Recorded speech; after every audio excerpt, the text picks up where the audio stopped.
ओम श्री साईनाथ नाथाय नमः।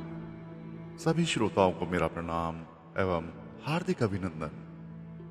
मित्रों, हमें बाबा के इन वचनों को हमेशा याद रखना चाहिए जिसमें बाबा ने भक्तों को आश्वस्त करते हुए कहा था, जब मैं हूं तो फिर डरना क्या।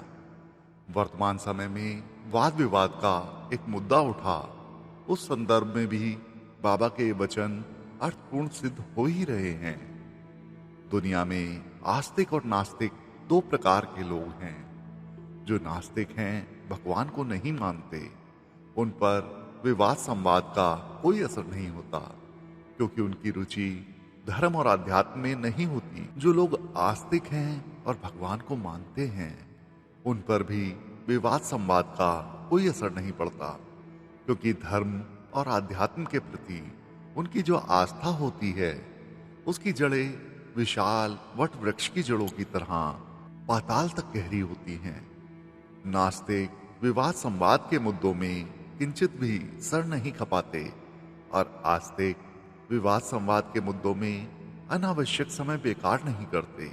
मित्रों, विवाद संवाद का वर्तमान मुद्दा ऐसा है जिसमें सर्वधर्म सद्भावना का भाव है। साईं तो सभी धर्मों का आदर सम्मान करते थे। वे जाति, धर्म, वर्ग, संप्रदाय आदि के संकीर्ण दायरों से ऊपर थे। उनकी सोच संकुचित और सीमित नहीं थी, व्यापक थी। वे इंसान के चोले में भगवान थे। आज वे शरीरी रूप में नहीं हैं, परंतु वे भेदभाव एवं वर्गवाद से असंपर्क करते हुए हर भक्त की पुकार सुनते हैं और उसे तत्काल अनुभव देते हैं। साईं के प्रति सद्भावना में कोई व्यक्ति कमी रखता है तो वह परब्रह्म के प्रति सद्भावना में कमी है। साईं के विषय में असद्भावना का कोई विवाद उठता है तो हमें विश्वास है कि उसे स्वयं साईं अपने तरीके से समाहित करेंगे। समाज में विवाद संवाद के मुद्दे कुछ गिने चुने लोग उठाते हैं। कुछ लोग ऐसा कार्य राजनीतिक लाभ करने के लिए करते हैं, तो कुछ लोग धार्मिक कट्टरता के वशीभूत होने की वजह से ऐसा करते हैं। हम में तो इतनी क्षमता ही नहीं कि हम वाद विवाद का शंखनाद कर सकें या उस शंखनाद को अपने कानों से सुन सकें। कुछ लोग अखबार की सुर्खियां बनने के लिए वाद विवाद के मुद्दे उठाते हैं, तो कुछ लोग नाम कमाने की लालसा के कारण ऐसा कार्य करते हैं।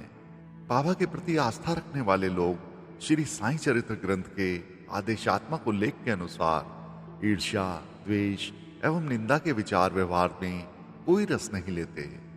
बाबा के प्रति कोई गलत बोलता है तो उसके प्रति कोई प्रतिक्रिया व्यक्त करना हमारा काम नहीं है।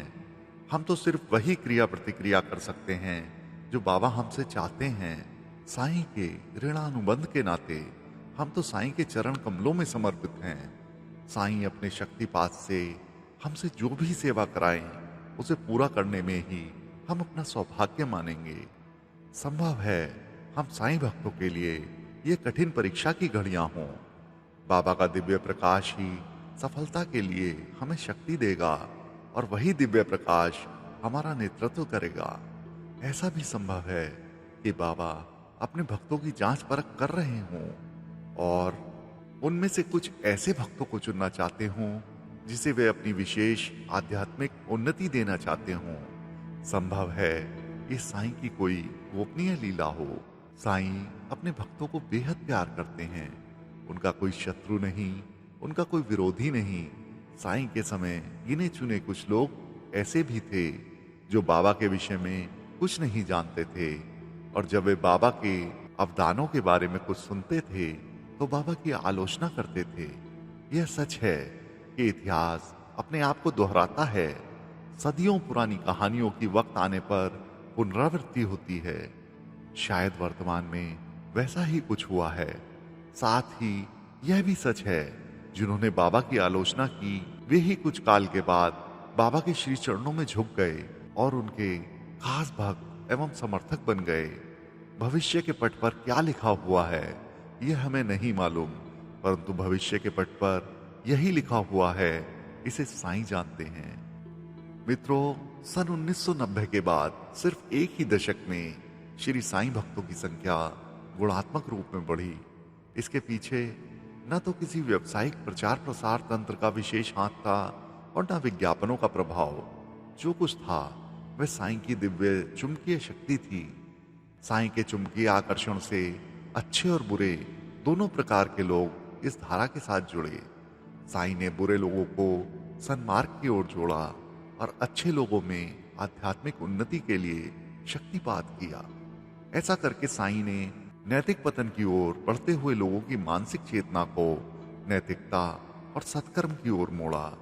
विकृतियों की ओर बढ़ते हुए संसार को उन्होंने सतमार्ग प्रदान किया। साईं ने श्रद्धा और सबूरी की बात की। वर्तमान में साईं भक्तों की श्रद्धा इतनी दृढ़ है कि वह विवाद संवाद के तुच्छ शब्दों से कभी भी कमजोर नहीं पड़ सकती। साईं ने कहा है, मैं भक्तों को वह सब कुछ देता हूं जो वे मुझसे मांगते हैं। ऐसा इसलिए कि एक दिन वे मुझसे वह सब कुछ मांगने लगें जो मैं उन्हें देना चाहता हूं। बाबा के वचन स्पष्ट करते हैं कि वह अध्यात्म की खान हैं। वे भौतिक जगत की चकाचौंध में लिप्त व्यक्ति को आध्यात्म का खजाना दिखाना चाहते हैं। यही साईं पथ है। साईं भक्तों के लिए आवश्यक है कि वह बाबा का शंखनाद सुने और साईं पथ पर अपनी आध्यात्मिक प्रगति करें।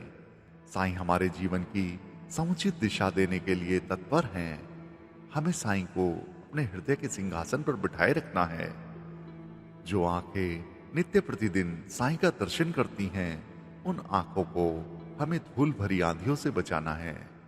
जिस हृदय में साईं विराजमान हो गए हैं, उस हृदय से कोई भी साईं को दूर नहीं कर सकता। हमारे हृदय पर साईं की सत्ता है, साईं का शासन है। इस पर किसी और का शासन संभव नहीं है। साईं ही हमारी सरकार हैं, अतः हम पर किसी और का कानून नहीं चल सकता। साईं भक्तों के लिए साईं ही सद्गुरु, ईश्वर, माता पिता और बंधु सखा है। बाबा हर भक्त को स्नेह प्यार देते हैं। वे हर क्षण सक्रिय हैं।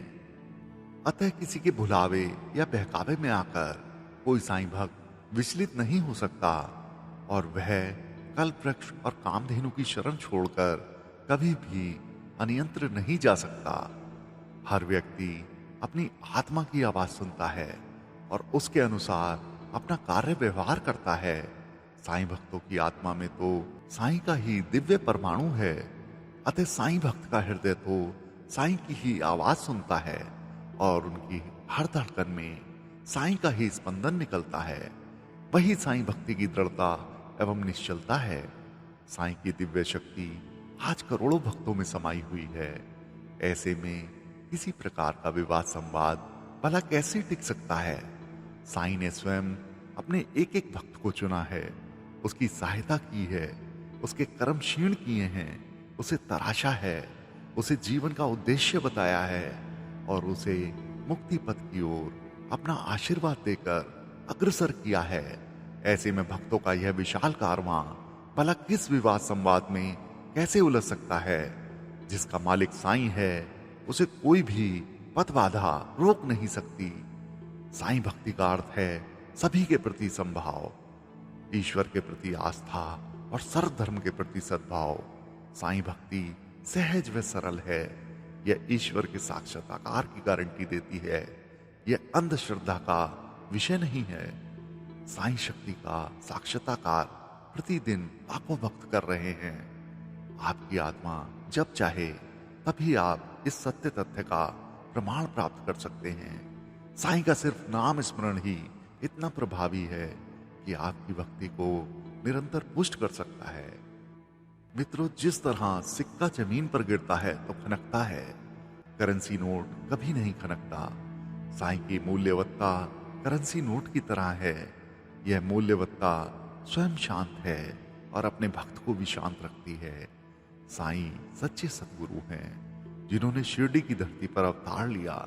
अतः ब्रह्मा के अवतार के समान ही साईं को एक अवतार जानकर उनका सम्मान करना चाहिए और उनके श्री चरणों में अपना सर रखना चाहिए। मित्रों, आज जिधर देखो उधर साईं ही साईं। कौन सा नगर, कौन सा शहर, कौन सा गली मोहल्ला, कोई भी ऐसा नहीं है जहां साईं की साक्षात कृपा नहीं बरसी। आज किसी के पास साईं की एक छोटी सी फोटो या छोटा सा लॉकेट भी है तो वह साईं का दृढ़ भक्त है और बाबा की भक्ति में अनुरक्त है। घट घट में बसने वाले साईं इस घट में नहीं हैं, वे सर्वत्र हैं, कृपा निधान हैं एवं सबको सहज ही प्राप्त हैं। तो मित्रों, सभी मिलके एक बार सच्चे दिल से बाबा को नमन करते हैं। ऐसे सतगुरु श्री साईनाथ महाराज को हमारा बार बार प्रणाम है। मित्रों, साईं बाबा संदेश में आज बस इतना ही। बाबा सबका भला करें। ओम साईं राम।